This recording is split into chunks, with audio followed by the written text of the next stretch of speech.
I kept going inside and asking the sheriffs and the police inside that if everything was okay, or, because he was taking a long time.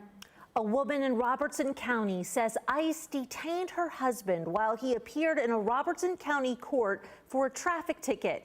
But more than 3 months later, she says her husband is still in an ICE detention facility.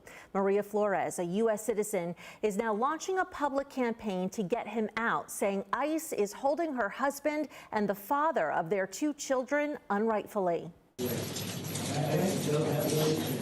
Inside a Robertson County courthouse on March 4th, ICE took Orlin Carrasco and a line of others into custody after they faced a judge for driving without a license.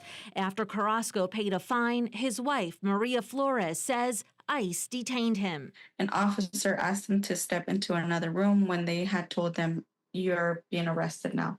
Flores, a U.S. citizen, says her 29-year-old husband entered the U.S. undocumented as a minor. She says before that March court date, her husband and father of their 2 children had already opened an asylum case and secured a work permit, driver's license, and filed to be recognized as her spouse. You have something already in process, already in the works, which makes you feel like a little bit more secure because you're doing the steps toward getting that.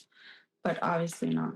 But Flores says ICE still detained him and has been holding him unrightfully in a Louisiana facility for more than 3 months with no clear explanation of why. The couple hired an attorney. And now we are just waiting for his habeas corpus to be responded, which is, to give us a legal reason to why he's still being held, because we don't know why. He has no order of deportation. He never did.